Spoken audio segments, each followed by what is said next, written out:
কা সন্দৰ্ভত প্ৰতিক্ৰিয়া প্ৰকাশ কৰিছে মুখ্যমন্ত্ৰী ডক্টৰ হিমন্ত বিশ্ব শৰ্মাই। কাৰ বিৰুদ্ধে আন্দোলন কৰাৰ কোনো প্ৰাসংগিকতা নাই। সংসদত গৃহীত হোৱা আইন এখন আন্দোলনে পৰিৱৰ্তন কৰিব নোৱাৰে। একমাত্ৰ উচ্চতম ন্যায়ালয়তহে ইয়াৰ বিৰুদ্ধে আপিল কৰিব পাৰে। উচ্চতম ন্যায়ালয়েহে আইনখন খাৰিজ কৰিব পাৰিব। যিসকলে কাক লৈ ৰাজনৈতিক কেৰিয়াৰ বনাব বিচাৰে তেওঁলোকেহে আন্দোলন কৰিব। তাৰ বিৰুদ্ধে আন্দোলন কৰাৰ প্ৰাসংগিকতা নাই, কাৰণ সংসদত পাছ হোৱা আইন এখন আন্দোলনেতো পৰিৱৰ্তন কৰিব নোৱাৰে।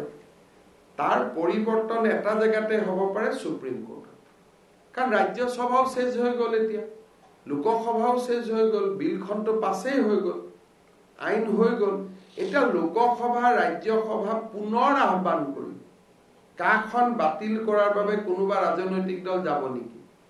ইংৰাজীত এটা শব্দ থাকে ফেইট একমপ্লি, যে কা এতিয়া এখন বাস্তৱ, CAA is in the law book of India, CAA is a part of the statute book of India. এইখনটো এটা বাস্তৱ, আৰু এইটো বাস্তৱ 2 বছৰ আগতে হৈ গ'ল। গতিকে কাৰ পৰিৱৰ্তন ক'ত হ'ব পাৰে? যদি এজ এ ল ষ্টুডেণ্ট মোক সোধে কাৰ পৰিৱৰ্তন সুপ্ৰিম কোৰ্টৰ মজিয়াত হ'ব পাৰে। ইলেক্টৰেল বণ্ড বিজেপিয়ে ওলাইছিল, সুপ্ৰিম কোৰ্টে খাৰিজ কৰি দিলে। আৰু যোনে কাক লৈ কিবা নিজৰ পলিটিকেল কেৰিয়াৰ বনাব খোজে তেওঁলোকে আন্দোলন কৰিব পাৰে। এই দুটাৰ মাজত পাৰ্থক্য আছে। এতিয়াতো ইলেকশ্যনো হৈ যাব, মানুহ লোকসভা ইলেকশ্যন খেলি থাকিব, ৰাজ্যসভা ইলেকশ্যন খেলি থাকিব, সংসদটো আৰু 4 মাহলৈকেতো নতুনকৈ নবহেও। গতিকে ইয়াত আন্দোলনৰ প্ৰাসংগিকতা